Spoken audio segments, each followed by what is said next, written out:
தாமதமான கூட அட்டன் எப்படின்னா பண்ணிருக்கணும். 30 நிமிஷம் நடக்கும் இல்லை, எப்படி இருந்தாலும் 30 நிமிஷம் நடக்கும் இல்லையா? ம். அந்த அந்த 30 நிமிஷம் நேற்று நிறைய செய்தி பேசியிருக்கோம். நிறைய உதாரணத்துக்கு ஒரு மனிதனுக்கு நோய் வருது, ஒரு மனிதனுக்கு நோய் வருது, ஒரு நிமிஷம் இருக்கு, அது வரைக்கும் பேசுவோம், அப்புறமாடி பேசுவோம்.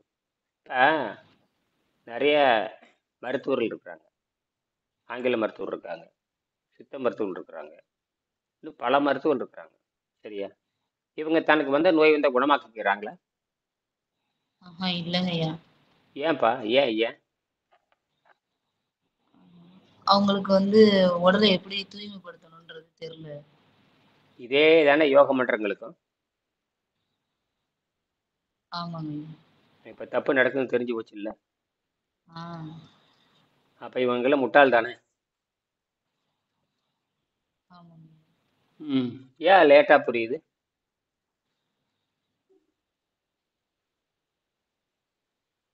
என்ன காரணம் தெரிஞ்சு எனக்கு போச்சா? ஆ இப்பதான் அப்போ தெரியுது.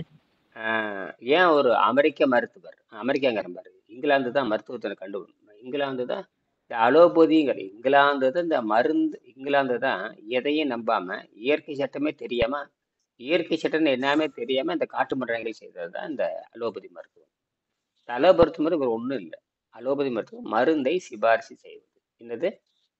ஒரு அலோபதி மருத்துவரே அல்லது மருந்தை கொடுக்குற மருத்துவர், மருந்தை கொடுக்குற ஒரு சித்த மருத்துவர், லேகியத்தை கொடுக்குற ஒரு சித்த மருத்துவர், லேகியத்தை கொடுக்குற ஆயுர்வேத மருத்துவர், யாரோ இருக்க லேகிய மருத்துவர் எதுவாக இருக்கட்டும், ஏன் தனக்கு வந்து நோயை அவன் குணமாக்குறது இல்லை அப்படின்னு உங்களுக்கு புரிஞ்சு போச்சு இல்லையா?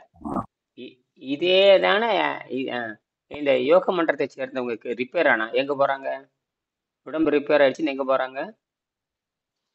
அலோபதிக்கு இல்ல எ- வேற அஹ் பேச்சு மருத்துவம் ஏதோ ஒரு மருந்து, இல்ல. ஏன் அங்க போய் அந்த அந்த மருந்தே கொடுக்குற மருத்துவர்களே தன் நோயை குணமாக்க முடியாது பொழுது உன்னை எப்படி குணமாக்குவாங்க? உண்மைதாங்கய்யா. அவங்களால சரி பண்ண முடியும். பாரு, அவனுக்கும் மூளை இல்லாத பொழுது இவனுக்கும். சொல்லுங்க. அவனுக்கும் மூளை இல்லை. யாருக்கு? அலோபதி மருந்து கொடுக்குறவனுக்கு இயற்கை சட்டத்தை படிக்கிற அளவுக்கு மூளை இல்லை. அப்ப இவனுக்கு அவங்களுக்கும் இல்ல. என்ன இல்லை? இல்ல. ஏன் எவ்வளவு? இதுதான் மரண அடிங்கிறது. இதுக்கு பேர் தான் மரண அடி. என்னடி. மரண அடி. ஏன்னா நீங்க திருந்தவனுங்கிறதுக்காக தான். என்னது? யார் திருந்தவனுங்கிறதுக்காக? நான் திருந்தேன். ம். இப்ப புரியுதா? இதுதான் 2000 ஆண்டுகளுக்கு முன்னாடி இருக்கிற பெரிய சுத்தி.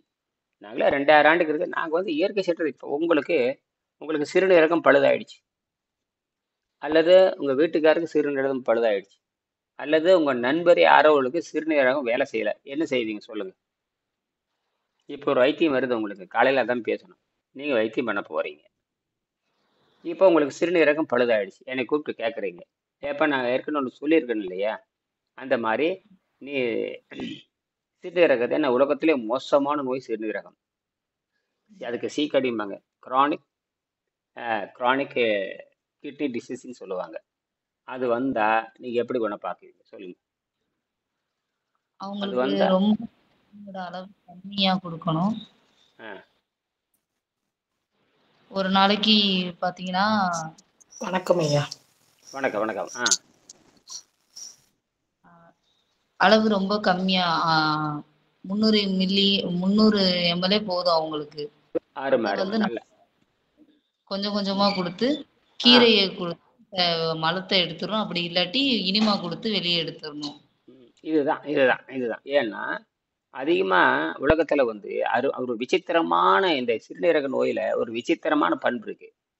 எதை சாப்பிட்டாலும் இறப்பைக்கு போகும், அது சிறுநீரகத்துக்கு போய் அது வெளியேற்றும். இப்போ ஒரு தண்ணீர் குடிச்சிங்கன்னா இறப்பைக்கு போகுது, சிறுநீரகத்துக்கு போகுது, வெளியேற்றும். ஆனால் தண்ணீரை நேரடியாக குடிச்சோம்னா இந்த சிறுநீரகம் கெட்டு போனவனுக்கு முதல்ல நேர சிறுநீரகத்துக்கு தண்ணி போகும்.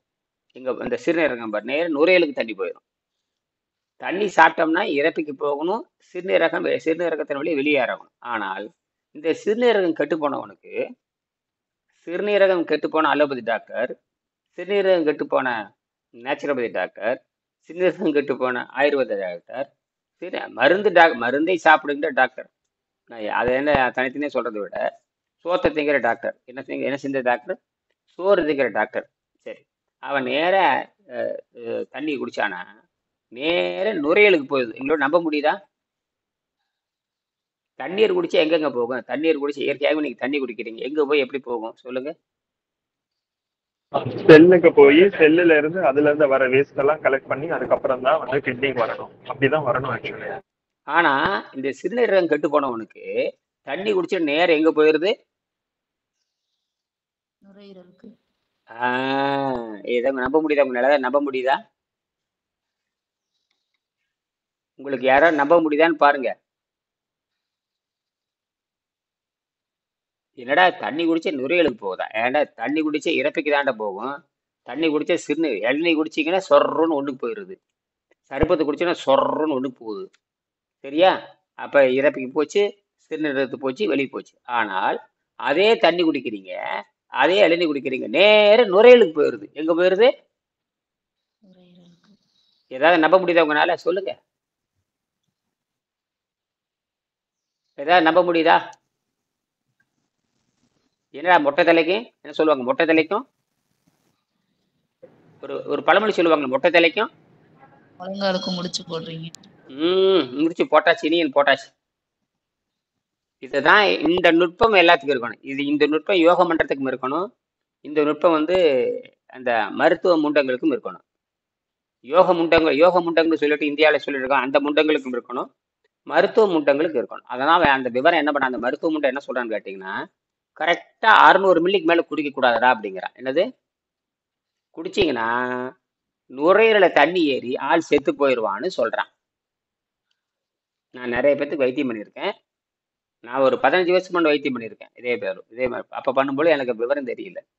அப்புறம் தான் 2-3 நாள் கழிச்சுட்டு நான் புரிஞ்சுக்கிட்டேன். ஆமா, அப்ப தண்ணீர் என்பது அது உராய்வை குறைப்பதற்கும் கழிவை வெளியேற்றுவதற்குனால தவிர தண்ணீர் மருந்து மாதிரி இறந்தணும். அதுக்கப்புறம் என்ன பண்ணுதுன்னா, சரி இது கரெக்டு தான் சொல்லிட்டு தண்ணீரை மருந்து மாதிரி குடிக்கணும். அதை மருந்து மாதிரி குடிக்கணும். ஒரு நாளைக்கு 500 மில்லிங்கிறது அதிகம். 500 மில்லி 600 மில்லி. ஏன்னா அவளுக்கு எதுவுமே வேலை செய்யாது. நாக்கு மஞ்சளா இருக்கும், தண்ணி குடிக்க முடியாது. இறப்பை பூரா 30 அடி நீளம் பூரா கோலை வந்து நிரம்பி கிடக்கும். எது வந்து நிரம்பி கிடக்கும்? கோலை நிரம்பி இருக்கிறனால தண்ணீரும் குடிக்க முடியாது, மலமும் போகாது, சிறுநீரும் போகாது. அவனுக்கு எதுவுமே தேவையில்லை. அவனுக்கு என்ன பண்ணணும்னா உலர் நோன்பு போட்டுறணும். என்ன நோன்பு போட்டணும்? உலர் நோன்பு போட்டுறணும். தண்ணீரை முடிஞ்ச அளவுக்கு குறைச்சிக்கிட்டு ஒரு 10 தடவை 15 தடவைக்கு மேலே கொடுக்கக்கூடாது. 50 மில்லிக்கு மேலே போகக்கூடாது. அவ்வளவுதான். 12 மணி நேரம் அந்த மாதிரி. பகல் 12 மணி நேரம் தண்ணீர் மட்டும் கொடுக்கணும், இரவு 12 மணி நேரம் எதுவும் கொடுக்கக்கூடாது. இந்த மாதிரி 3 பகல் 12 மணி நேரம் தண்ணீர் மட்டும் கொடுக்கணும், எதுவும் கொடுக்கக்கூடாது. சரி, 72 மணி நேரம் கழிச்சு என்ன பண்ணணும்? 72, உங்களுக்கு தான் அருணாவுக்கு தான் சொல்றேன். 72 மணி நேரம் கழிச்சு என்ன பண்ணணும்? கீரை அவ்வளவுதான். கீரையை கடைஞ்சி ஒரு கப்பு கொடுத்துடணும். கீரையை கடைஞ்சி ஒரு கப்பு கொடுத்துட்டு அந்த மலை வாயை பொத்து விடணும். மலை வாயில இறுகி போய் கல் மாதிரி இறுகி போய் நிற்கும். அப்ப அது மலை வாயை பொத்து விடணும். நாற்றம் அப்படியே பிணத்தை விட பயங்கர நாற்றத்தோடு வெளியே போகும். அவ்வளோ நாற்றம், ஊரே நாரும். அந்த அளவுக்கு அந்த புழுக்க போயிட்டே இருக்கணும். இந்த மாதிரி ரிப்பீட் பண்ணிட்டே இருக்கணும். 3 நாளைக்கு ஒருக்கா 3 repeat 3 times. 72 hours only water fasting. Water fasting விட இங்கே மினிமைஸ்டு வாட்டர் ஃபாஸ்டிங். எப்படி?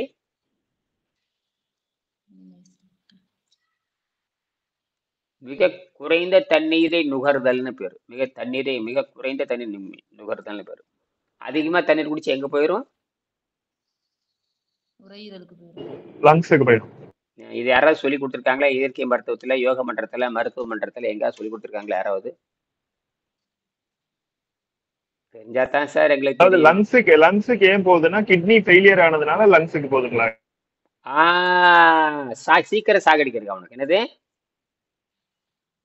சீக்கிரம் சாகடிக்கிறதுக்கு இயற்கை முடிவு பண்ணும் மாவனை. அதுதான்டா பாக்கி. அங்க தண்ணி குடிக்கிற மாவனை நேர நுரையீரல் ஏத்து மூக்குல புறையேறி செத்து போற மாதிரி மூக்குல புறையேறி செத்து போயிடுறான்.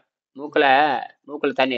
இந்த ஒரு நடிகை கூட குளிக்க போய் நேர இதுல வாட்டரை தொட்டு தண்ணி தட்டி உளுந்து மூக்குல தண்ணி ஏறி அப்பவே செத்து போயிட்டா. ஒரு நடிகை செத்து போனா தெரியுமா உங்களுக்கு? ஒரு நடிகை, முக்கியமான ஒரு நடிகை, ஸ்ரீதேவி. 16 ஸ்ரீதேவி கரெக்டா சொல்றீங்க. ஆமாங்க ஐயா.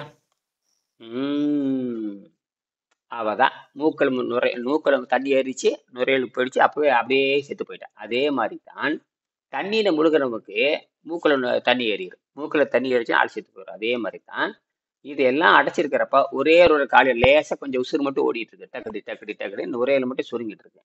இவன் தண்ணி நிறைய குடிச்சுன்னு எல்லாம் அடைச்சிருக்குதா, அப்ப அங்க மட்டும் கொஞ்சோண்டு காலியா இருக்குது. எங்க காலியா இருக்குது? எங்க காலியா இருக்கு? எல்லாம் அடைச்சிருக்குது, கொஞ்சோண்டு லங்ஸ் காலியா லங்ஸ் இருக்குது. லங்ஸ் லங்ஸ் ஆஹ் அதையும் ட்ராப் பண்ணுது. இயற்கை என்ன பண்ணுவாங்கன்னா அது தாண்ட பாக்கி நேரம் அங்க போயிடுது, போனா ஆள முடிச்சிடும். அப்ப என்ன பண்ணணும்? அப்ப அதனாலதான் இந்த வெள்ளைக்கார முட்டை என்ன பண்ணிட்டான், கரெக்டா 500 மில்லி தண்ணி குடிங்கடா அப்படிங்க. சரி, தண்ணீரே குறைக்க சொல்ற நீயே உணவு குறைக்க சொல்லிருக்கணுமா இல்லையா? தண்ணீரே குறைக்க சொல்ற நீயே எதை குறைச்சிருக்கணும்? உணவை குறைச்சிருக்கோம். ஏன் சொல்லல அதைய? அப்ப இயற்கை அறிவே அவனுக்கு என்ன இல்லைன்னு அர்த்தம்? இயற்கை அறிவே துளி கூட இல்ல. அப்ப அவனுக்கே இல்லாத பொழுது யோக மன்றத்தில் இருக்கிறவங்க எவனுக்கு இருக்கும்? யோக மன்றமா நோய் நீக்க மன்றமா இருக்கணும். யோக மன்றம் என்னவா இருக்கணும்? நோய் தீர்க்கும் மன்றமா இருக்கணும். அப்படித்தான் இந்தியாவில் இருக்கான்னு கேக்குறேன். அப்படித்தான் இந்தியாவில் இருக்கா? இல்லைங்க ஐயா. அப்ப இப்ப புரியுதா? புரிஞ்சுங்க. அப்படி ஆதரிச்சு பேசுறது, எதிர்த்து பேசுறதெல்லாம் தேவையற்றது. ஆதரித்து பேசுறது, ஆதரித்து பேசுறது, யோகமன்றம்லாம் மனதை அடிப்படையா ஆதரித்து பேசுறது எதிர்த்து பேசுறதெல்லாம் தப்பு.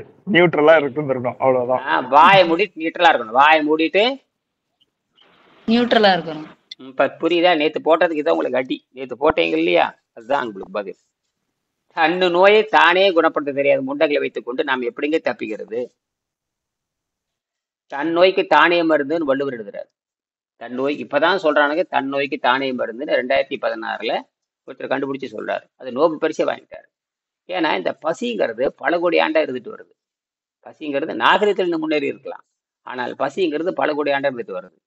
மனம்ங்கிறது பல கோடி ஆண்டா இருந்துட்டு வருது இல்லையா? இப்ப இதை நீ சரி பண்ணாம, பசிங்கிறது உடல் சம்மந்தப்பட்டது. பசிங்கிறது எதை சம்மந்தப்பட்டது? உடல் சம்மந்தப்பட்டது. கடைசியில அது மனதோட போய் சேர்ந்துக்குது. பசி எங்க உண்டாகுது? இறப்பையில தானே உண்டாகுது. பசி எங்கம்மா உண்டாகுது? பசி எங்க இரைப்பை. உண்டாகுது? இறை பசி இறப்பையில உண்டாகுது. அது வாதம்ங்கிற ஒரு நோயை கொண்டு வருது, பித்தம்ங்கிற ஒரு நோயை கொண்டு வருது, கபங்கிற ஒரு நோயை கொண்டு வருது. அப்ப நீ சாப்பிட சாப்பிட எது அதிகமாகுது? நீ சாப்பிட சாப்பிட எது அதிகமாகுது? பசி பசி அதிகமாகுதுங்க ஐயா. பசி அதிகமாகனாவே எந்தெந்த நோய் வரும்? எல்லா டிசீஸும் வருங்க ஐயா. அந்த மூணு முக்கியமான நோய் சொல்லுங்க. வாதம், கபம், பித்தமா? பித்தம். வரிசையை சொல்லுங்க. வாதம், பித்தம், கபம். அப்படி போடணும். அருவாளை கெட்டியா போடணும். அருவாள் எப்படி போடணும்? கெட்டியா போடணும். அப்போ சரி, குழந்தைகளுக்கு ஏன் கொடுக்குறோம் சொல்லுங்க. இப்போ நமக்கு புரிஞ்சு போச்சு, நாம சாப்பிட்டா சாவு வருது. அப்புறம் குழந்தைகளுக்கு உணவு கொடுக்குறோமே இல்லையா? குழந்தைகள் எப்படிங்கன்னா குழந்தைகள் தப்பிக்க முடியாது. இப்போ குழந்தைகளுக்கு தப்பிக்க முடியாது. குழந்தைகள் வந்து பசி உணர்வுகிட்டே இருக்கு. நாம வந்து அடக்கிக்கலாம், நம்ம தண்ணீர் குடிச்சிக்கலாம். அப்புறம் சுத்தப்படுத்துறதுக்கு தான் காய்கறி. சரியா? ஆரோக்கியத்துக்கு காய்கறி சாப்பிட்றது இல்லை. சீவக்கட்டை எதுக்குங்க வீட்டில் கூட்டுறீங்க? சீவக்கட்டை எதுக்குங்க வீட்டில் கூட்டுறீங்க? சீவக்கட்டை எடுத்து வீட்டில் சுத்தப்படுத்த வீட்டை அலங்காரம் பண்றதுக்கா கூட்டுறீங்க? இல்ல. சீவக்கட்டை 4 இடத்துல சீவக்கட்டை 4 மூளைக்கு 4 சீவக்கட்டை வச்சு அழகா இருக்குமா?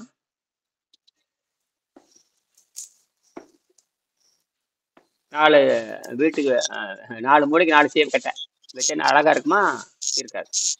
அது மாதிரிதான். அப்ப தொடப்புக்கட்டை என்ன பண்றான்? தொடப்புக்கட்டை துடைச்சிட்டு, தொடப்புக்கட்டை வந்து சீவக்கட்டை எதுக்கு பயன்படுத்த? தொடப்புக்கட்டை. அப்ப கீரை என்பது என்ன?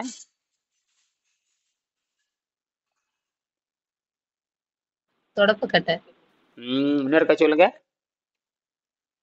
தொடப்புக்கட்டை. வேற ஏதாவது சொல்ல முடியுமா? தொடப்புக்கட்டைக்கு வெவ்வேறு பேர் இருக்கு, ஏதாவது சொல்லுங்க. விளக்கமாறு சொல்லுவாங்க. அப்புறம் இன்னும் கொஞ்சம் ஆணவத்தை உடைக்கிறத எங்க வேலை. எது உடைக்கிறா? ஆணவம் உடைக்கிறது.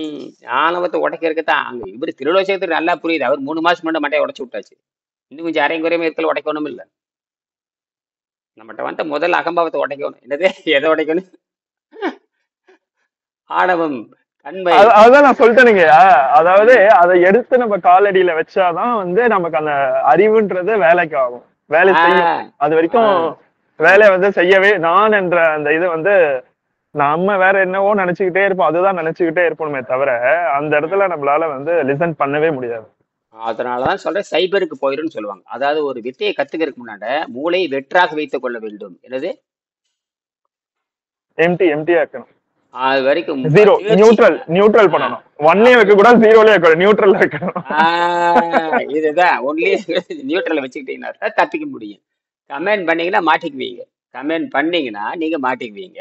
என்னது கமெண்ட் பண்ணீங்கன்னா நீங்க தெளிவடைகிற வரைக்கும் நீங்க அந்த வெண்ணெய் எடுக்கிற வரைக்கும் கம்முன்னு இருக்கணும். வெண்ணெய் எடுக்கிற வரைக்கும் அப்புறம் தான் சொல்லணும்.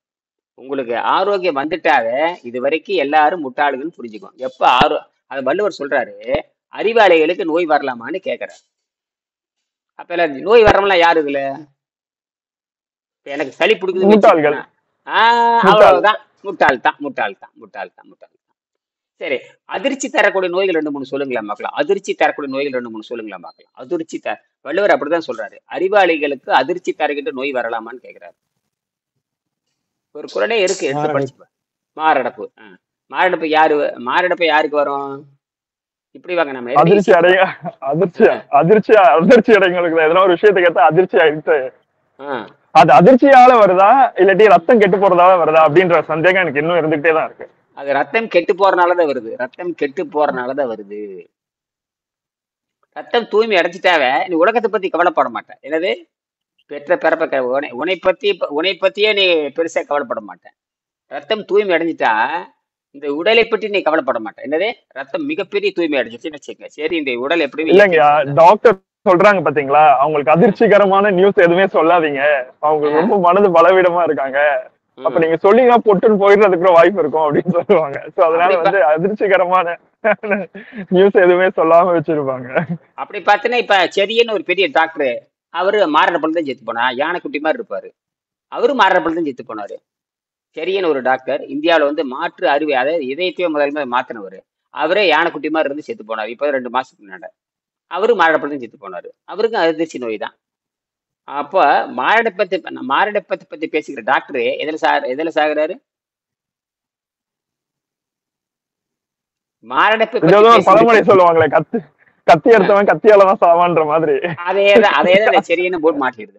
நீ வகை அவர் என்ன பண்ணாரு என்ன தெரியுமா? இதய நோய், இதயத்தை மாற்று சிகிச்சை. இதயம் ரிப்பேர் பண்றது என்பது வேறு, இதயத்தை மாத்தி இன்னொரு ஆளுக்கு இது வேற ஒரு இதயத்தை பொறுத்துறது, வேற இதயத்தை பொருத்தி வெற்றி அடைஞ்சு அப்புறம் அவன் செத்து போயிடுவான். அவனும் தப்பிக்க முடியாது. இதயத்தை மாத்திரம் என்ன, கணையத்தை மாத்திரம் அவனை சீரழிஞ்சு எங்க சாப்பிடுறதுன்னு முடிவாகி போச்சு. அப்புறம் தப்பிச்சுட்டு வேண்டிய. சரி, இப்ப புரியுதா? அப்ப யோக மன்றங்களை பத்தி நாம் இருக்கிற நம்பிக்கையில என்ன ஆகி போச்சு, இதோடு அத்து போய்விட்டது. இதோடு உங்களுக்கும் இப்ப நான் என்ன சொல்லனா, உங்களுக்கும் இயற்கைக்குமான தொடர்பு, உங்களுக்கும் டைரக்ட் கனெக்ஷன். அங்கதான் நாங்க வர்றோம். அப்ப எவனையும் நம்பாதேன்னு அர்த்தம். என்னது? ஏன்னா அருணா கொஞ்சம் கஷ்டமா இருக்குது இல்லையா? போட்டு கொள்றாரு. ஆமா, நாங்க இப்ப 25 வருஷமா கொண்டுட்டு தான் இருக்கிறேன். என்ன வெங்கடேசனும் யோக மண்டலத்துல போய் சிக்கல, இனியும் யோக மண்டலத்துல சிக்கல. யோக மண்டலத்துல சிக்காதனால எல்லாத்துக்கும் செருப்படி, எல்லாத்துக்கும் சுழுக்கு. செருப்படி இல்லை, எங்கிட்ட வர மாணவன் தெளிவாக. நான் ஏன் மற்ற மாணவத்தை பத்தி கவலைப்படணும்? நான் ஏன் 1ஆம் கிளாஸ் பத்தி கவலைப்படணும்? 2ஆம் கிளாஸ் நான் ஏன் கவலைப்படணும்? நான் வந்து பிஹெச்டி பத்தி கவலைப்படணும். நான் யாரை பத்தி கவலைப்படணும்? பிஹெச்டி பத்தி கவலைப்படணும். இப்ப நேற்று கூட என்னோட வீட்டுல சொன்னேன், என்ன பேர குழந்தைக்கு சளி ஏறிடுது, எல்லாம் கண்டதை கொடுத்துட்டீங்களா அப்படின்னு. நான் என்ன பண்ண முடியும்? என்ற குழந்தையா இருந்தா நான் பழங்கள் கொடுப்பேன், அது என்ற குழந்தை கிடையாது. என்ன இப்படி சளி கொடுத்துருக்கீங்க, மூக்குல கோந்து ஒழுதிட்டு நல்லா தான் இருந்தது. அது வந்தாங்க, அது வாங்கி கொடுத்தாங்க, இது வாங்கி கொடுத்தாங்க. அப்ப ஏமா இப்படி சளி பிடிச்சிருச்சுன்னு கேட்டா, அவங்க வந்தாங்க ஐஸ்கிரீம் வாங்கி கொடுத்தாங்க, இவங்க வந்தாங்க முட்டை வாங்கி கொடுத்தாங்க, இவங்க வாங்கி கொடுத்தாங்க முட்டை போண்டா கூட. குழந்தை இங்க பெரிய கழுதியை திங்கிறதெல்லாம் சின்ன கழுதிக்கு கொடுக்கலாமான்னு கேட்டேன். பெரிய கழுதிக்கு திங்கிறதெல்லாம் சின்ன கழுதிக்கு கொடுக்க, பெரிய கழுதை திங்கிறதெல்லாம் சின்ன கழுதிக்கு கொடுக்கலாமான்னு கேட்டேன். கரெக்டான கேள்வியே இல்லையா? ஆமாங்க ஐயா. அருமையான கேள்விங்க ஐயா. பெரிய கழுது கண்டதெல்லாம் திங்கும். அதை ஏங்க சின்ன குழந்தைக்கு கொடுத்தீங்க? பெரிய குழந்தைகளுக்கு தான் மூக்கொழுகிட்டு இருக்குது, மானவக்க சூடு சுரணை கிடையாது. இந்த குழந்தைக்கு கொடுத்தனால மூக்கில் அழுகி போச்சு, இல்லை மூக்கு அடைச்சி போச்சு, அறிவே இல்லையான்னு கேட்டேன். அவ்வளவுதான் கேட்டேன். ஏன்னா அது என்ற குழந்தை கிடையாது, நான் ஒன்றும் செய்ய முடியாது. அங்கதான் திருக்குறள் சொல்றாரு, தம் பொருள் என்பது தம் மக்கள் சொன்னாரு. தம் பொருள் அப்பதான் நான் புரிஞ்சுக்கிறேன். அதனால வந்து இதை நம்ம குழந்தைகளன்னு முடிவுபட்டு நான் கவலைப்படுறது இல்லை. அதாவது தம் பொருள் என்பது தம் மக்கள். ஒரு பெற்றோருக்கு யாருங்க, ஒரு ஒரு பெற்றோருக்கு எந்த குழந்தை தம் மக்களா இருக்க முடியும்? ஒரு பெற்றோருக்கு எந்த குழந்தை தன் குழந்தையா இருக்க முடியும்? தாம் பெற்ற குழந்தைங்க தான் பாவம். அதை தவிர நீங்க மெது மாதிரி ஆசை வைக்க கூடாது. அதை தவிர உங்க குழந்தைத்தை நீங்க என்ன பண்ணணும்? அறிவாளியாக்கணும். அதை விட்டு 3வது பேர குழந்தை மேல ஆசை வைக்கிறது, 7வது பிறந்த குழந்தை, அது உங்களுக்கு எதுக்கு எந்த சம்மந்தம் கிடையாது. அது உங்க குழந்தையே கிடையாது. அது உங்க குழந்தையே உடனே பேரம்பை பேரனும் பாட்டியும் கொஞ்சி கொடாவது ஒரு புடலங்காயும் கிடையாது. புரியுது? அவனுக்கும் அறிவு இல்லை, இதுக்கும் அறிவு. அது பொழுதுபோக்குறதுக்கு உன்னை வச்சு நடத்திட்டு இருக்குது.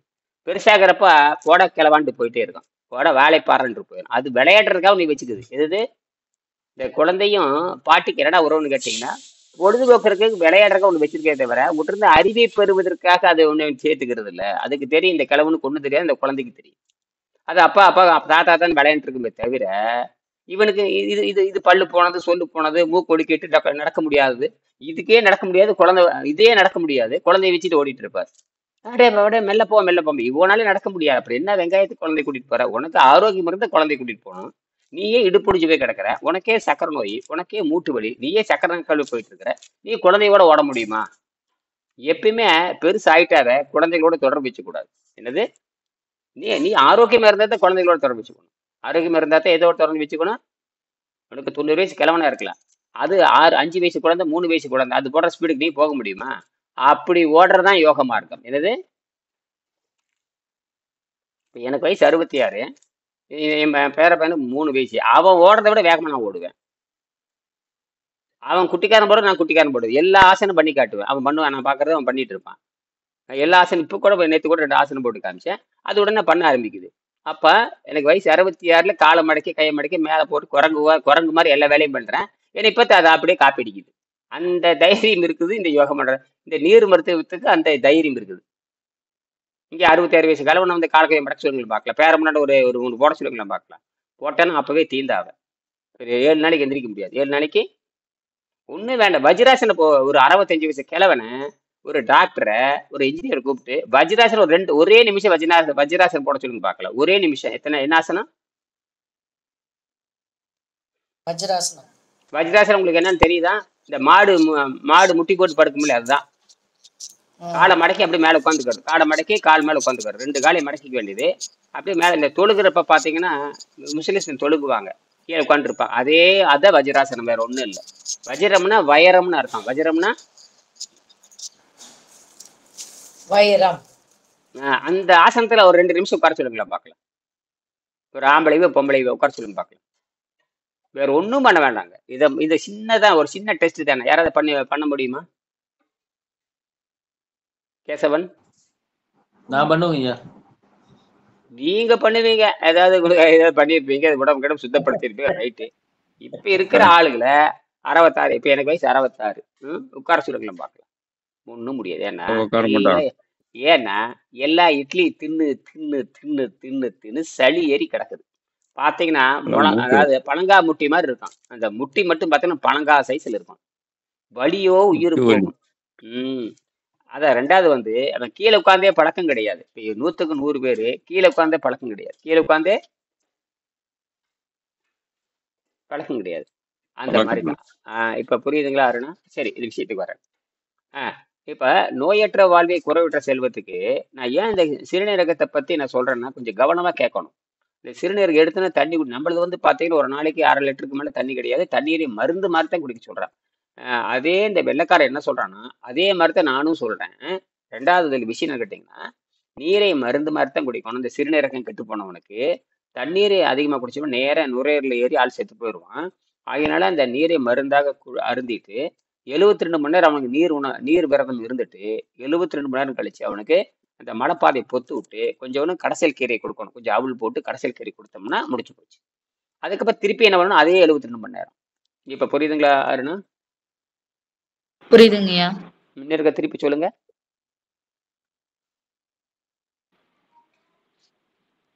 கிட்னி ஃபால்ட் ஆனவங்களுக்கு ம் ரொம்ப கம்மியான அளவு தண்ணிய ம் 72 மணி நேரம் குறைவா குடுத்து, ம் ஆ கீரைய கடைஞ்சு 1 கப்பு ம் குடுத்துட்டோம்னா, ம் ஆ மலவாயுல மலம் வரலைன்னா இனிமா குடுத்து ம் வெளியேத்திட்டோம்னா ம் சரியாயிருவாங்க.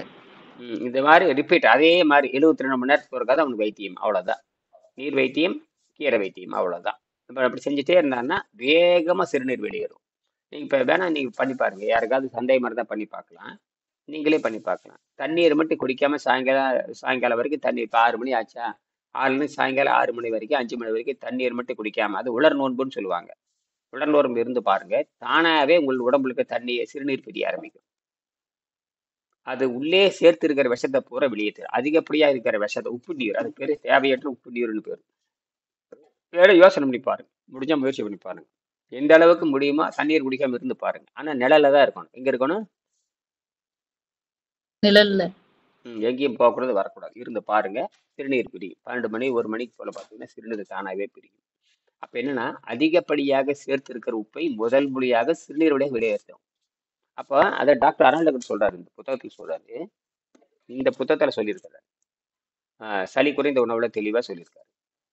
அப்ப இதுல என்ன தெரிஞ்சுன்னு கேட்டீங்கன்னா, உடம்பு தானாகவே சக்தி தயாரித்துக் கொள்கிறது. அது விண்வெளி நட்சத்திரத்தை போல செயல்படுகிறது. எப்படி? விண்வெளி உடம்பு நட்சத்திரம். நெபுலா மாதிரி வேலை செய்யுது. நெபுலா வந்து தனக்குத்தானே சக்தி உண்டு பண்ணிக்கும், தனக்குத்தானே சக்தி அழித்துக்கும்.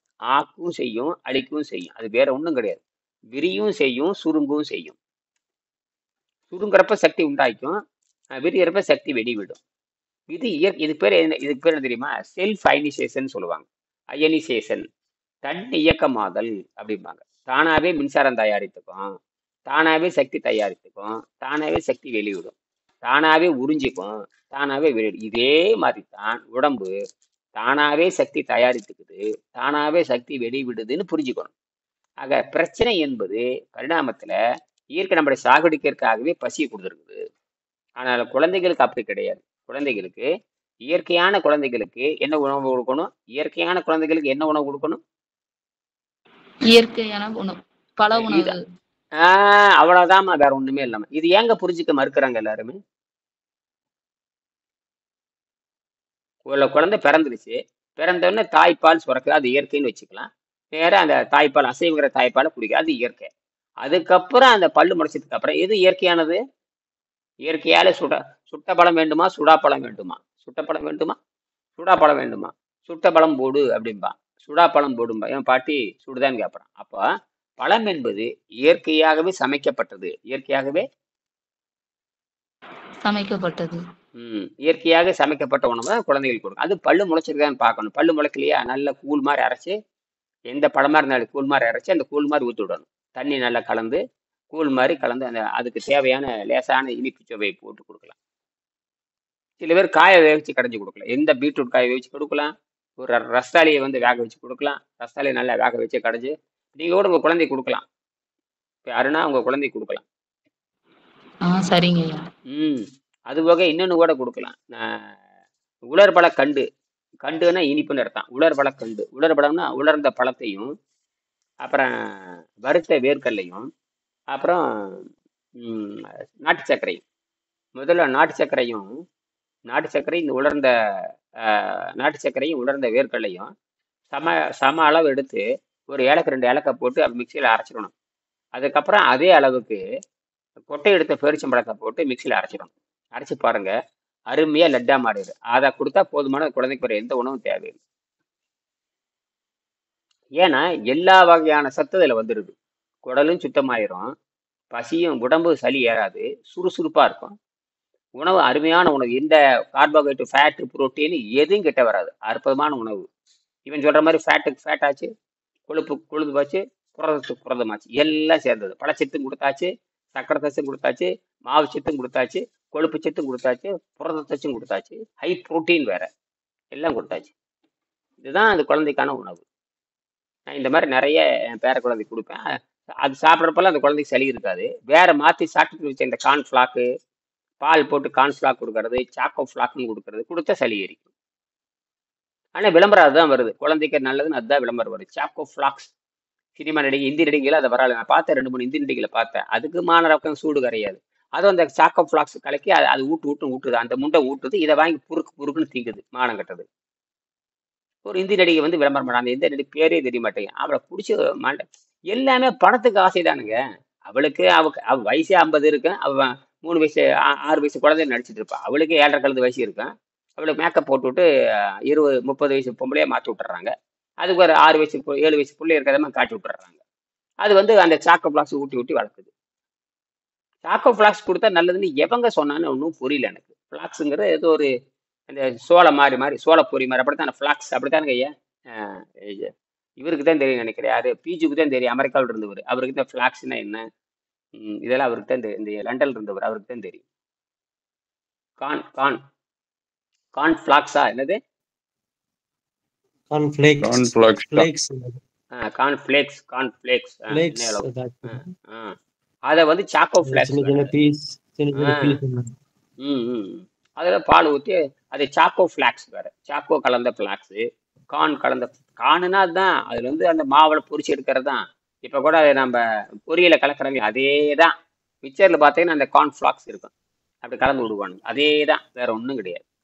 அதோட பாலை கலந்து நானு குடிக்கிறது. அங்க இருக்கும்போது இந்த மாதிரிதான் பிரேக்ஃபாஸ்ட் சாப்பிடுவாங்க. அப்படியே கொஞ்ச நேரம் முடிஞ்சா திகட்டிட்டு வாய் வெளியே வந்துடும். சொல்ற உண்மை இப்பதான் வெளியே வருது பாருங்களேன். எவ்வளவு கொடுமையான வெளியே வருது. உண்மை வெளியே வருதப்பா, உண்மை. சரி சார், சரி அது இருக்கட்டும். கடுமையான மலச்சிக்கலை உண்டு பண்றதுல முதல் தரம் ஐயாது. ஆமா ஆமா, அதைத்தான் ஒரு நடிகை ஊட்டுறாளுங்க, ஒரு சினிமா நடிகை, இந்தி நடிகை வந்து அதைத்தான் எங்க வீட்லயும் அந்த கார்ன்ஃபிளாக்ஸ் தான் என் வடநாட்டுக்கு ம் வடநாட்டுக்கு போயிருந்தப்போ எனக்கு அதை கொடுத்தான ஒரு வாரம். ஆ அத வந்து இங்க 15 நாள் ஆச்சு நான் சரி பண்றதுக்கு. அடேங்க அப்பா. அப்ப கடுமையான மலச்சிக்கல். இந்த பால் சர்க்கரை எல்லாம் டேபிள்ல வச்சுடுறான். நேரத்துக்கு வச்சிருவாங்க. இந்த 6 7 மணிக்கே இந்த பால் சூடா இருக்கும், அந்த சர்க்கரை இருக்கும். அத போட்டு சாப்பிட்டீங்கன்னா ஆனந்தமா இருக்கும், என்னமோ தெய்வலோகத்துல மாதிரி. அங்க போய் பெருங்குடல் சிறுகுடல் எல்லாம் அடைச்சிக்கும். வந்தா 15 நாள் நான் சரி பண்ண ஆச்சு. என்ன ஆச்சுன்னு தெரியல. இதத்தான் குழந்தைகள் இப்ப கொடுக்குறாங்க, வேகமா பரவிட்டு வருது. அப்புறம் அந்த அங்க எருவு மாடு தான் அதிகம். எருவு மாட்டு பாலும் தயிரும் அங்க வச்சிருவாங்க டேபிள்ல. சரி. அத சாப்பிட்டுட்டு பட்ட பாடு நானு இங்க வந்து அங்க ஒண்ணும் தெரியல. ஒரு வாரம் அவனுக்கு கூட சுத்திவிட்டு வந்துட்டான். இங்க வந்தா தான் தெரியுது அது அந்த கார்ன்ஃபிளாக்ஸ், இந்த பால் தயிர் சர்க்கரை எல்லாம் நல்லா ஆனந்தமா சாப்பிட்டுட்டு அப்புறம் அது கூட என்னென்னமோ கொடுக்குறான். எல்லாமே மோளம் அடிக்கிறது தான். ஒண்ணு கூட ஆரோக்கியமான உணவே கிடையாது. ஆனா அவன் டெய்லி சாப்பிட்றான்னா அங்க இருக்கிறவனை கொண்டு வச்சு அடிச்சுக்கிட்டு தான் இருப்பான ஒழிஞ்சு அவன் நல்ல புத்தி இருக்காது. இங்கதான் குடலை கெட்டு போச்சா. சரி, இதைத்தான் இப்ப பண்ணிட்டு இருக்காங்க. இப்போ ஒரு விஷயம் வர்றேன். நேற்று வந்து இந்த சக்தி வந்து விண்வெளியிலிருந்து எப்படி எடுத்துக்குது அப்படிங்கிறத பத்திய சக்தி விண்வெளியிலிருந்து சக்தி எடுத்துக்கிறோம்னு சொல்றான். நன்கு சுத்தமான, அதாவது அந்த இது பார்த்தீங்கன்னா உணவு பாதையிலிருந்து பெருங்குடல் கடைசி வரைக்கும், அது மலக்கொட்டை கிட்ட வரைக்கும், மலக்குடல் விட்டுருங்க, அந்த உணவு பாதை தொடங்கி நாக்குல தொடங்கி பல்லுல தொடங்கி உணவு பாதை தொடங்கி பெருங்குடல் கடைசி வரைக்கும் இந்த உணவு பாதை சுத்தமா வைக்கிறனால இந்த உடம்பு என்ன கேட்டீங்கன்னா வேதியியல் மாற்றம் நிகழ்ந்து தனக்கு இருக்கிற சக்தியை வந்து வெளியிருந்து இழுக்க ஆரம்பிக்குது. விண்வெளி சக்தி அதாவது உடம்பு யோக சக்தியா மாறுது. இந்த விண்வெளி வசியம் பண்ணுதெல்லாம் தன்னை நோக்கி, வசியம்ங்கிறது வேற ஒண்ணும் இல்லை, தன்னை நோக்கி இழுத்தல்னு அர்த்தம். வசியம்னு என்ன அர்த்தம்? அவ்வளவுதான். நீ வசியம்னா என்னமோ நினைச்சிட்டு இருக்கிறீங்க. வசியம் பண்ணிட்டான் என்னென்னமோ கற்பனை, அது ஒண்ணும் கிடையாது.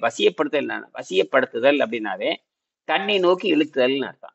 அது அந்த சக்தியை உள்ளே செலுத்துதல்னு அர்த்தம். அதான் வானத்தை வசியம் பண்றது, நீரை வசியம் பண்றது, காற்றை வசியம் பண்றது. இப்ப நான் வந்து இப்ப பொருள் வசியம் பண்றேன், இப்ப சொல்லி கொடுத்து பொருள் ஈட்டுறேன், எனக்கு பணம் வந்துருச்சு எனக்கு. அப்ப எதை வசியம் பண்ணியிருக்கேன்? இந்த மருத்துவத்தை சொல்லி கொடுத்து உங்கள்கிட்ட இருந்த பொருள் என் கைக்கு கொண்டு வந்துட்டேன். அப்ப இந்த நீர் மருத்துவத்தை கத்துக்கிட்டா பொருளாதார வசியம் தானாக வந்து விடுகிறது. என்னது?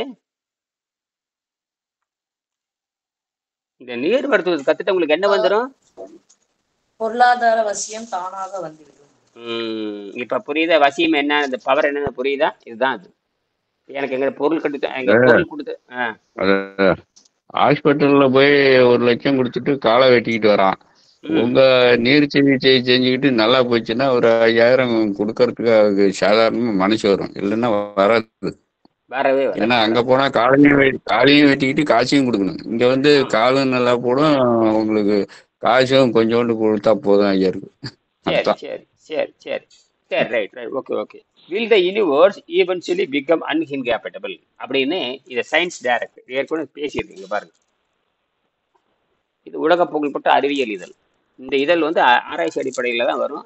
இதை படிச்சீங்கன்னா புத்தி வரும். இதில் எங்கிட்ட இருக்குது, இந்த புத்தகம் எங்கிட்ட இருக்கு, இருந்தால் பாருங்க. Science question and answer. அது என்னதுமா கேட்குறான்? Will the universe WILL will the universe eventually become uninhabitable. அதாவது வர வர வர வர வர இந்த விண்வெளியானது வாழ தகுதி அற்றதாக மாறிவிடுமான்னு கேட்குறான். ஆம், விண்வெளி வர வர வர வர வாழ தகுதியற்றதாக மாறிவிடும். அதாவது பூமி வாழ தகுதியற்றதான்னு கேட்டா ஆமான்னு சொல்லலாம். இப்ப விண்வெளி பத்தி கேள்வி கேட்கறாங்க. என்னது? இப்ப நேரம் எங்க போறோம்? விண்வெளி பத்தி பேசுறோம். விண்வெளியில் என்ன இருக்கு? இப்ப பூமி வாழ வர தகுதி இப்ப மியான்மார் மாதிரி எல்லாம் வரப்போகுது. எல்லா இடத்துல ஜப்பான்ல கூட வரும்னு எச்சரிக்கை கொடுத்துருக்குறான். எல்லா நாட்டிலையும் விண்வெளி வரும், பூகம் வரும், சுனாமி வரும், பேரிடர் வரும், எல்லாம் வந்து சாவடிக்கும் நம்மளை. அப்ப பூமி வந்து வாழ தகுதி என்று போச்சு. இவன் அந்த கேள்வி கேட்கற பாருங்க. Will the universe eventually become uninhabitable. Uninhabitable வாழ தகுதியற்ற. ஹேபிட்டபிள்னா வாழ தகுதி. எது? அன்இன்ஹேபிட்டபிள்னா வாழ தகுதியற்ற, பழக்க வழக்கத்துக்கு அற்ற, நம்ம வாழுகின்ற தகுதியற்ற, பழக்க வழக்கத்துக்கு உகந்தது அல்ல அப்படின்னு அர்த்தம். அந்த மாதிரி மாறுமா? ஆமான்ட்டான். அதுக்கு பதில் சொல்றான் பாருங்க, அருமையான பதில் இருக்கு. நேற்று கூட நான் வாட்ஸ்அப்ல போட்டிருந்தேன், படிச்சு பார்த்தீங்களா? நேற்று கூட வாட்ஸ்அப்ல போட்டிருந்தேன். திருலோகச்சந்தர் படிச்சு பார்த்தீங்களா?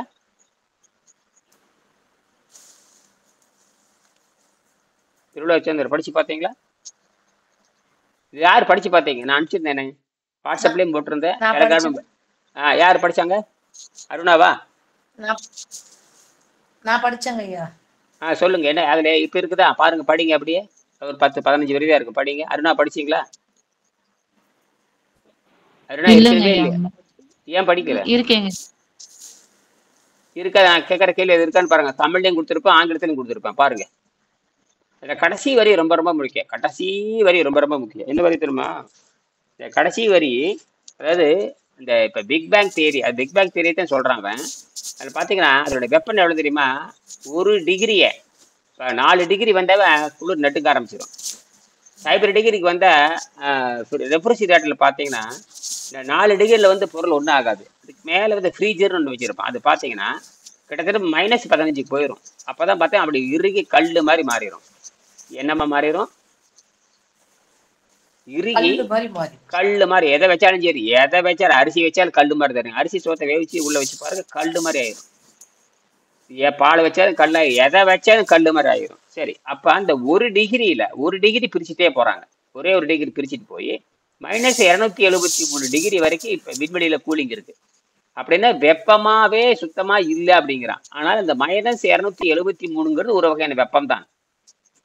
-273ங்கிறது என்ன? ஒரு வகையான வெப்பம். ஆனால் அங்கதான் சொல்றான், அந்த -273 வருகின்ற பொழுது கூட இந்த உயிர் தாக்கு பிடிச்சு தப்பிக்கிறதுக்கு வாய்ப்பு இருக்குதுன்னு சொல்றான்.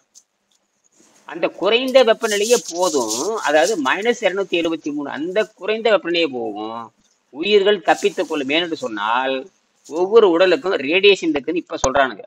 ஒவ்வொரு உடலுக்கும் அந்த குளிர்ச்சி நிலையில் தனக்குத்தானே ரேடியேஷன் உற்பத்தி செய்து கொள்ளும்ங்கிறான். என்ன அருமையான விளக்கம் பாருங்க. இதுல ஏதாவது புரியுதான்னு பாருங்க.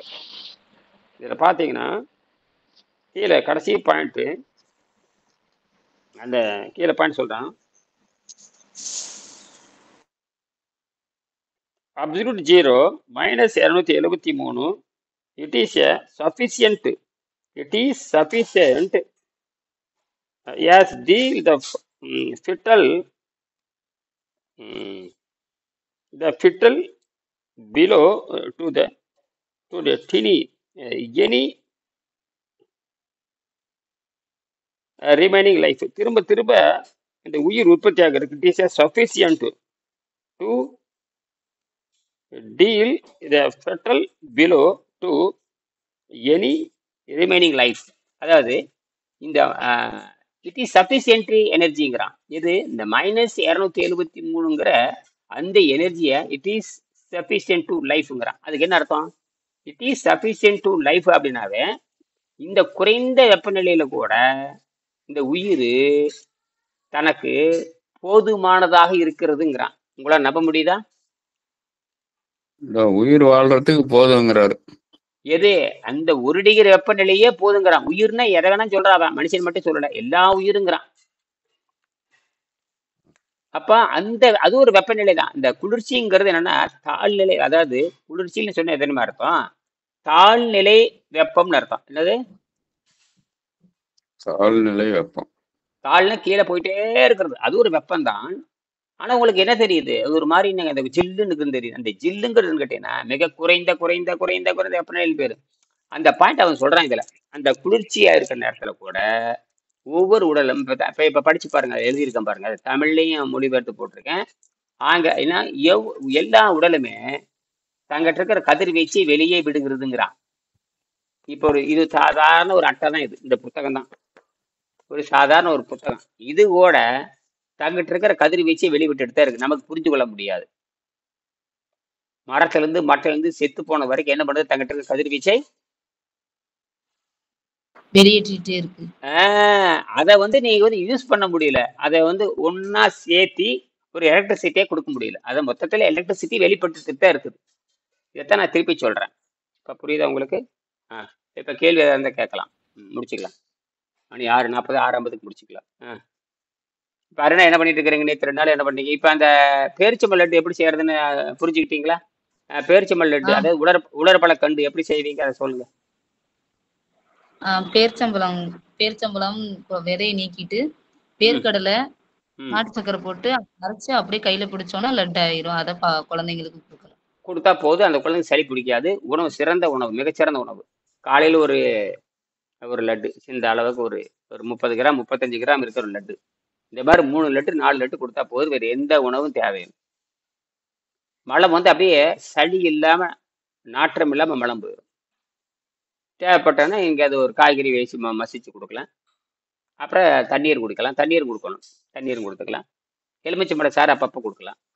இதெல்லாம் அந்த குழந்தை கேட்டதுன்னா எலுமிச்சம்பழம் சாறு கொடுக்கலாம், தண்ணீர் கொடுக்கலாம், பேரிச்சம்பழம் லட்டு கொடுக்கலாம். வேலை சிம்பிள். உங்களுக்கு செலவு இல்லை, பிரச்சனையும் இல்லை, கவலையும் இல்லை.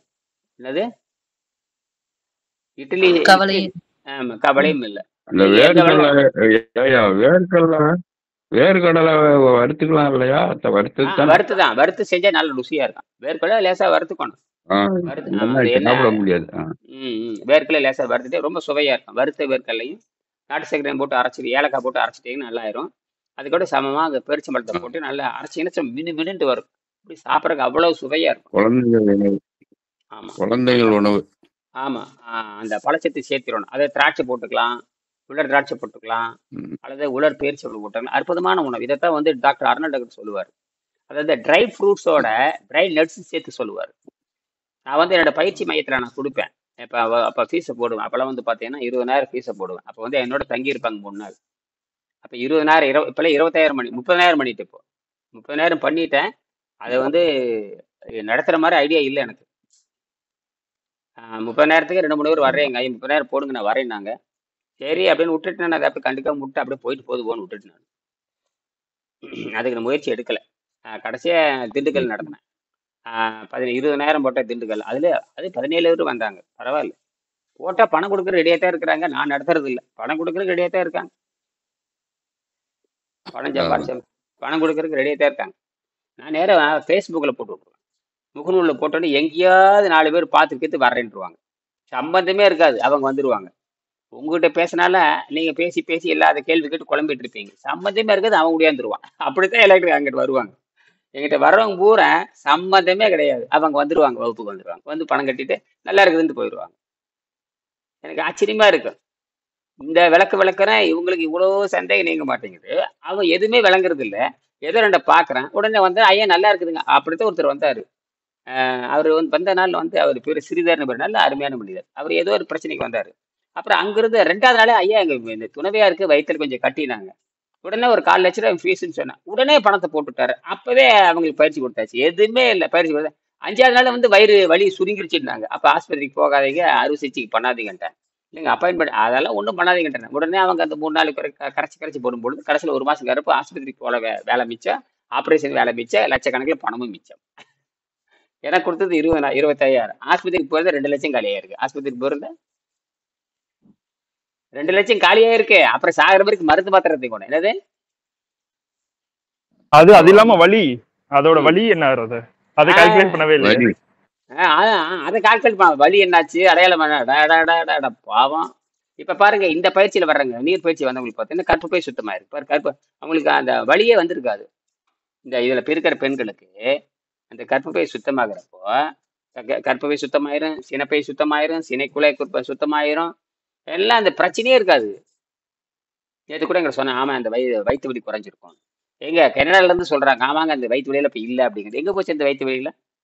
கனடால இருக்கிறவங்களுக்கு இந்த சாதாரண பூரா இறைச்சி திங்கிற, கனடால இருக்கிற பூரா இறைச்சி திங்கிறவன் அவனுக்கெல்லாம் இந்த மாசமான அந்த பெண்கள் படாத பாடு என்ன கொஞ்சத்தை பாடப்படுறாங்க. யானைக்குட்டி மாதிரி இருப்பாங்க. நீங்க அமெரிக்கால பாத்தீங்கன்னா ஆம்பளையும் பொம்பளையும் தொப்பையை போட்டுக்கிட்டு எட்டாச்சும் இருப்பேன் தெரியுங்களா? அப்படியே எங்க அப்பா ஒவ்வொன்றும் 200 கிலோ இருக்கிறாங்க எல்லாருமே. குண்டு குண்டா குண்டு குண்டா குண்டு குண்டா கசா முசா அறுவரை ஒரு லட்சணமே. அதுல ஒரு காலத்துல லட்சணமா இருந்தாங்க. நசமா போச்சு. இப்போ எப்ப இந்த மெக்டொனால்டுன்னு ஒரு பேக்கரி கம்பெனி வந்ததோ உலகத்திலே குட்டிச்சவர் ஆயிடுச்சு. மெக்டொனால்டுன்னு ஒரு கம்பெனி வந்து அமெரிக்காவை குட்டிச்சவர் ஆக்கி, இது ஐரோப்பா குட்டிச்சவர் ஆக்கி, எல்லாம் தூணா இருக்கு. வயிறு புறம் பாத்தீங்கன்னா அதே எங்க அப்பா பெரிய ஒரு யானைக்குட்டின்னு சொல்றாங்கல்ல, யானைக்குட்டி தான் தோத்து போகணும் அந்த அளவுக்கு திங்கிறத தவிர ஒரு பர்கரை காமிச்சிட்டு அந்த பர்கரை தின்றான், அவன் வயிறும் பர்கர் மாதிரியே இருக்கு. அப்படியே வயிறு பர்கர் மாதிரி முயற்சி பண்றாங்க அமெரிக்காவில கூட. ஆமா புரியுது. மெக்டொனால்டு ஒழிச்சு கட்டுறதுக்கு எவ்வளவு முயற்சி பண்றாங்க, ஒன்றும் முடியல. என்னென்னமோ அது இயற்கை உணர்வாளர்கள் போட்டி போட்டு பார்த்தாங்க, வழக்கு போட்டு பார்த்தாங்க, நீதிமன்றத்துக்கு போய் பார்ப்பாங்க, என்னென்னமோ பண்றாங்க. கொக்கா கோலா ஒழிக்கணும்னு முயற்சி பண்றாங்க, பெப்சி ஒழிக்கணும் முயற்சி பண்றாங்க. என்ன பண்றது? இயற்கை உணர்வாளர்களுக்கு இந்த கொஞ்சம் சாதகமான சூழல் இல்லை. அதனால என்ன ஐயா இப்போ மெக்டொனால்ட் மாதிரி 100 வந்துருச்சு. அது ஒண்ணு வந்து ஸ்டார்டிங்ல, இப்ப அது மாதிரி 100 வந்துருச்சு வேற வேற வேற பேர்ல. ஆமா ஆமா ஆமா ஒண்ணும் பண்ண முடியும், ஒண்ணுமே பண்ண முடியும். மக்கள் ஆதரவு அந்த பக்கம் தான் இருக்குது. இப்ப KFCன்னு ஒரு சிக்கன் வந்திருக்குது. அட்டாடாடா அது உலகத்துவ ஆட்டாட்டுது. அது ஒரு கப்பு 500 ரூபாய்ங்கிறான். அடங்க அக்கம் பக்கம் அப்படியே பொறிச்சு பொலா. அதாவது அந்த கோழித்தோட அப்படியே பொடபொடன்னு கீழே விழுகுது. அட்டா வந்து பார்த்தா ஒண்ணு சொல்ற மாதிரி இல்ல, மொறுன்னு வடை மாதிரி பண்ணிடுறான். அதுக்கு என்ன போட்டிங்கிறீங்கடா சாமி, நீர்ன போட்டு KFC சிக்கன் என்னது பூன்லெஸ் KFC அடங்கா எல்லாம் நாசமா போக. அப்புறம் என்னதான் சொல்றது? எப்படி அப்புறம் அப்படி திங்கிறவன் தான் புற்றுநோயில சாகுறான். ஆகையனால இதுவரை எளிமையா புரிஞ்சுக்குங்க. நோயற்ற வாழ்வு வாழுங்க. ஏதோ கேள்வி இருந்தால் கேட்டுக்கலாம். எல்லாரும் 10 மணிக்கு முயற்சி பண்ணுங்க. 10 மணிக்கு வரக்கு முயற்சி பண்ணுங்க. அப்புறம் 12 மணிக்கு வரக்கு முயற்சி பண்ணுங்க. ஒரு 5 நிமிஷம் பாருங்க. முடிஞ்சா வாங்க நேர்ல கேள்வி கேளுங்க. கேசவன் ஏதாவது கேள்வி இருக்கா? வெளியூர்ல எல்லா பெண்களுக்குமே அந்த பிரஸ்ட் கேன்சர் பயங்கரமா பரவிட்டு வருது. ஆமா பெண்களுக்கு பிரஸ்ட் கேன்சர் வேகமா பரவிட்டு. அது காரணம் இந்த தவறான உணவு தாங்க ஐயா. அது மட்டும் இல்ல, அதுல போடக்கூடிய மருந்துகள், மாத்திரைகள், அதுல போடக்கூடிய அந்த சுவை கூட்டுவதற்காக பண்ணக்கூடிய மெடிசின்ஸ், ஏற்கனவே உணவு விஷமா மாறுது. இப்ப ருசிக்காக கொடுக்குற உணவுகள், இதெல்லாம் ஒண்ணுமே பண்ண முடியாதுங்க. யாரும் ஒண்ணும் செய்ய முடியாது. மனமது செம்மையானால் மந்திரம் ஜெபிக்காத. நீங்க உணவை பற்றி ஒரு தெளிவான அறிவியலையும் ஒண்ணும் பண்ண முடியாது. எல்லா உணவுகளும் அதான் அருணாடகர் என்ன சொல்றாருன்னா 9 வகை உணவு சொல்றாரு. இறைச்சியில ஒரு 4 சொல்றாரு, சைவத்துல ஒரு 5 சொல்றாரு. மொத்தமா 9மே வந்து சளியையும் அமிலத்தன்மை அதிகப்படுத்துகின்ற உணவுங்கிறாரு. அப்ப அதைத்தானே குழந்தைகளுக்கு கொடுத்துட்டு இருக்கிறீங்க.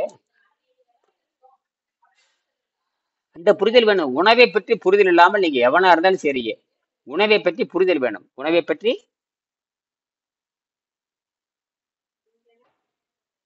அதுதான் வள்ளுவர் வந்து உணவை பற்றியான புரிதல் நமக்கு ரொம்ப கம்மியாயிடுச்சுங்க.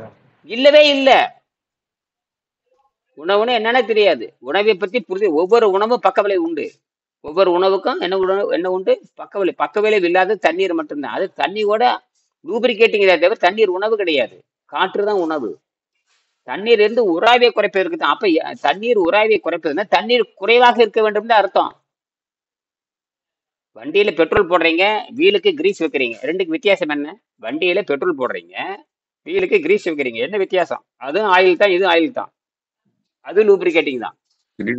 எரியற என்ன கம்மியா இருக்கும். சில பேர் ஆயில் விடுவாங்க, T20 ஆயில் விடுவாங்க. கிரீஸ் வைப்பேன். சில பேர் கிரீஸ் வச்சு ரொம்ப நாளைக்கு காயாம இருக்கிறக்க கிரீஸ் கப்பு போட்டு ஏற்றி விட்டுருவான். சில பேர் இந்த தேயில் மிஷினுக்கு எண்ணெய் விடுற மாதிரி விடுவான். எல்லாம் ஒண்ணுதான், லூப்ரிகேட்டிங். அப்ப இந்த லூப்ரிகேட்டிங் ஆயில்னு சொன்னாவே அது சிறிதளவுன்னு இருக்கு. எண்ணெய் போடுவது போல.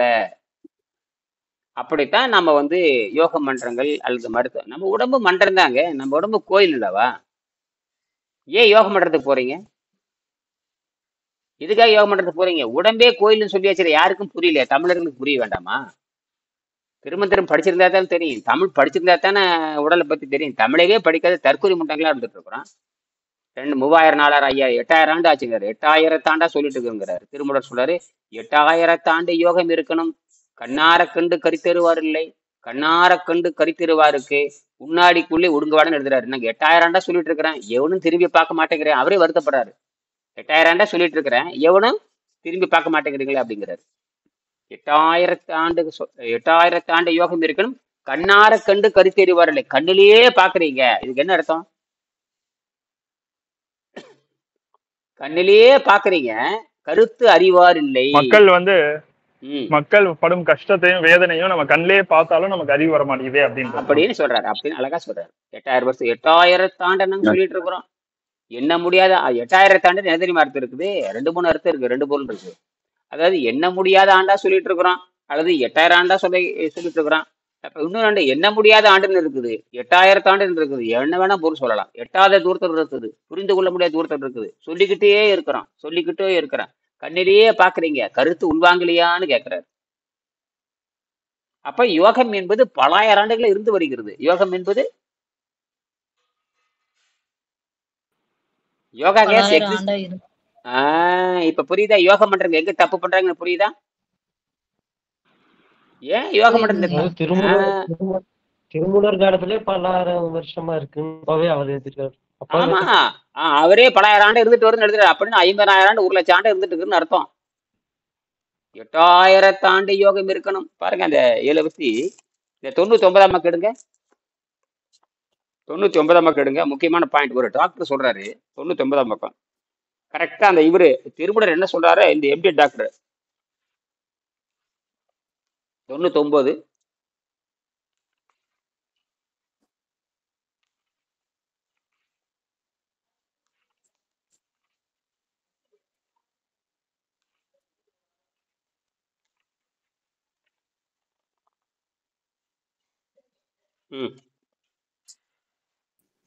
Healing with mind power.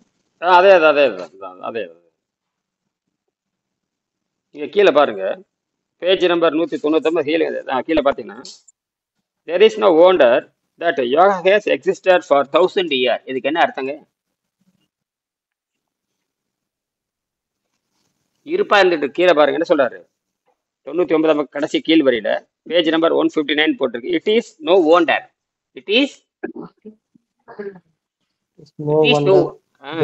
no wonder. Then that yoga has existed for 1000 of years. It is complete holistic system of exercise. Beside liberating up the body is emphasis of exploration and relaxation, making it a perfect physical tool for total health. அப்ப yoga has existed for 1000 years. என்ன அர்த்தம் அதுக்கு? தமிழ்ல பின்னாடி திருப்பி பாருங்க. யோகம் 1000 ஆண்டுகளாக இருந்து வருவது. அடுத்த பக்கம் திருப்புங்க. மேல படிங்க. அருணா படிங்க.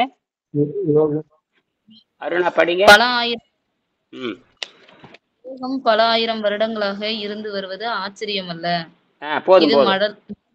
சரி, இதுல இருந்து என்ன தெரிஞ்சுக்கிறீங்க? இந்த இவனுக்கு எல்லாம் புறடை விடுறான்னு தெரிஞ்சு போச்சு.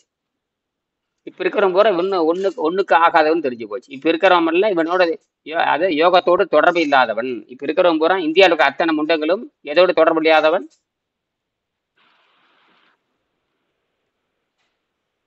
யோகத்துக்கு தொடர்பு. யோகத்தோட தொடர்பு இருந்தா மரணம் வந்துடக்கூடாது, அவனுக்கு நோய் வந்துடக்கூடாது இல்ல. அப்ப யோகம்ங்கிறது பலாயிரம் ஆண்டு இருந்து வருது. யோகம்ங்கிறது எத்தனை ஆண்டு இருந்து வருது? சொல்றது யாரு? அலோபதி மருத்துவர் சொல்றாங்க. நீங்க நானும் சொல்றது இல்ல. திருமலர் கூட 8000 ஆண்டா இருந்துட்டு இருக்குன்னு சொல்றாரு. நீ வாயை போடுறா, நாங்க சொல்றோம். இப்ப இருக்கிற நவீன விஞ்ஞானி எப்படி சொல்றான்? நவீன ஆள் என்ன சொல்றான்னு பார்க்கணும்.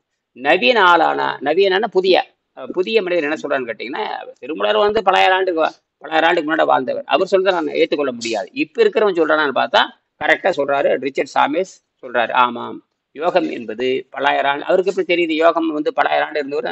அந்த வெள்ளைக்காரனுக்கு எப்படி தெரியும்னு கேட்கிறேன். இந்த வெள்ளைக்காரனுக்கு எப்படி தெரியும் சொல்லுங்க.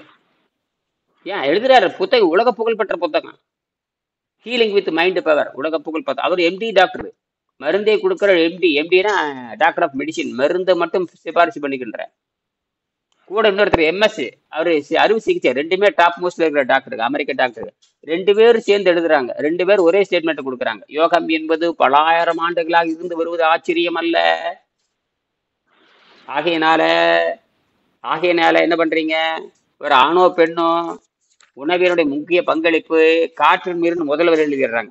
முதல்வரிலே எழுதிட்டாங்க. அதாவது ஒரு ஆணோ பெண்ணோ என்ன சொல்றாங்க, அதாவது உடலோடு உள்ளமும் சேர்ந்த ஆரோக்கியத்தை பெற விரும்புவோர் தான் சுவாசிக்கும் காற்றையும் குடிக்கும் நீரையும் கவனத்துடன் பரிசீலித்து உட்கொள்வார்கள். அவை உங்கள் உணவில் முக்கியமான உணவு. அப்படித்தான் யோக மன்றங்களை சொல்லி கொடுக்குறாங்களான்னு கேட்குறேன். எந்த யோக மன்றமாவது நீரையும் காற்றையும் சாப்பிட்டு வாழலான்னு சொல்றாங்களான்னு கேட்குறேன். போனோடனே சோத்தத்தானே போடுறாங்க எல்லா யோக மன்றங்களும். இவன் என்ன சொல்ற, ஒரு வெள்ளைக்காரன் சொல்றான், the person interested in the holistic where, அதாவது யாரு ஆரோக்கியத்துல, புனிதமான ஆரோக்கியத்தில் நம்பிக்கையுடையவர்கள் யாரோ, அப்போ புனிதமான ஆரோக்கியத்தை நம்புகின்ற யாரோ, அல்லது ஆணோ பெண்ணோ, தான் சுவாசிக்கும் காற்றையும் தான் அருந்துகின்ற நீரையும் பரிசீலித்து உட்கொள்வார்கள். அவைதான் உங்களுடைய முதல் உணவாக இருக்கிறது அப்படிங்கிறார். என்ன உணவு? முதல் உணவு. அப்படித்தான் நீங்க போற இடத்துல இருக்குதுங்களா யாருன்னா? இல்லைங்க ஐயா. இப்ப புரியுதான்னு கேட்கறேன். எவ்வளவு கஷ்டப்பட்டு நம்ம இதை கண்டுபிடிக்க வேண்டியது இருக்குது. எவ்வளவு கஷ்டப்பட்டு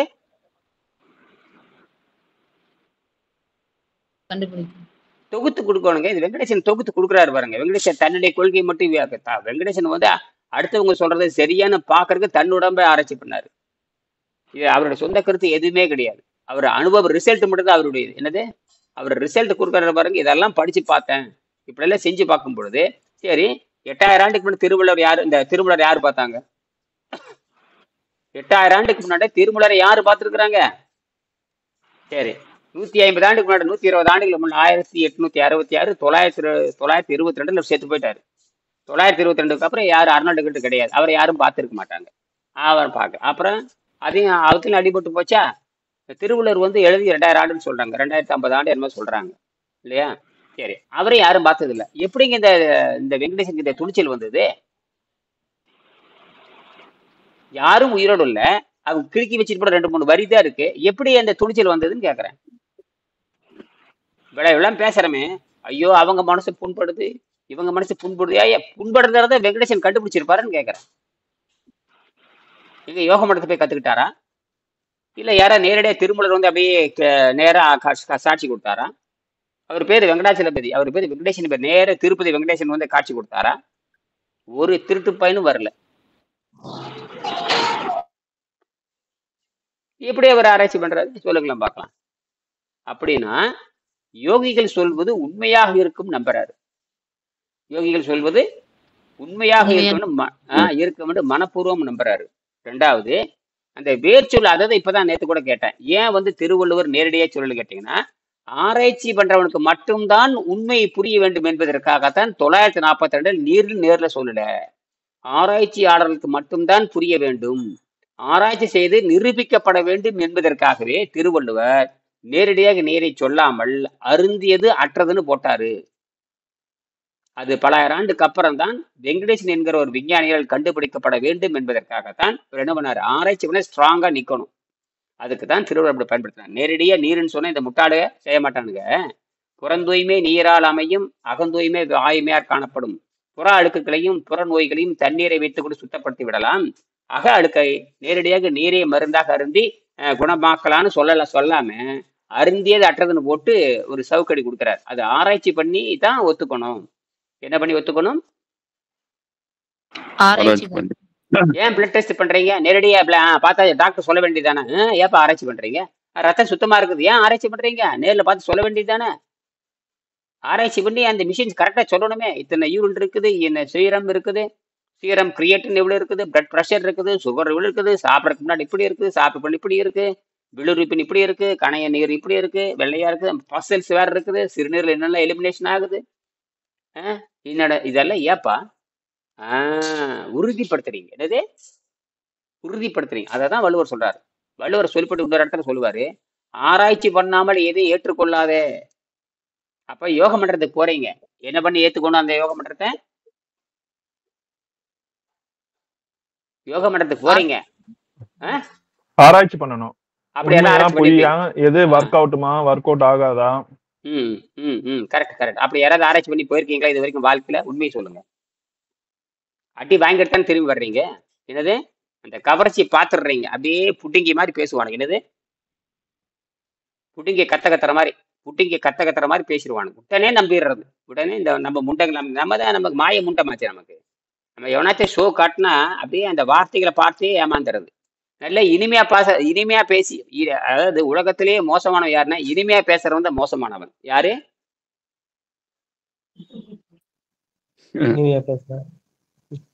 ஆனா வள்ளுவர் சொல்றாரு, இனிய உளவாக இன்னாத கூர். அடே உண்மையை சொல்லலாம், பொய்ய பேசுறதுக்கு இனிப்பை கலந்து கொடுப்பான். பொய்ய கொடுப்பதற்கு இனிப்பை கலந்து கொடுக்குற மாதிரி எல்லா யோக மண்டங்களை வந்து புட்டிங்க நானே கடவுள் மாதிரி பேசுவான். செருப்பால் அடிக்கிறவனுக்கு. என்னது கடவுளே நான் தான்பா. அந்த அளவுக்கு பேசுறவன் தான் எல்லாம் நான் தான் கடவுள்பா. நான் தான் கடவுள். அப்புறம் பார்த்தா 50 பாலியல் பண்ணுவான். 50 பாலியல் பண்ணியிருப்பான். எத்தனை பாலியல்? அத்தனை பாலியல் பண்ணியிருப்பான். இவன் தான் நம்ம கடவுள் நம்புறோம். கடவுள் மனிதன், அதாவது அகம் பிரமாசின்னு என்னது அர்த்தம்? அகம் சிவன் அர்த்தம், வேற ஒண்ணுமே கிடையாது. அகம் சிவம், அகம் சிவம்ங்கிறான். இதைத்தான் உள்ளம் பெருங்கோயில் அழகா தமிழ் எழுதுனாங்க. உள்ளம் பெருங்கோயில் எழுதுனாங்க. சரியா? அதனால எல்லாரும் 10 மணிக்கு வாங்க, மீண்டும் சந்திப்போம். சரியா? நன்றி, வணக்கம். நன்றி. வணக்கம்.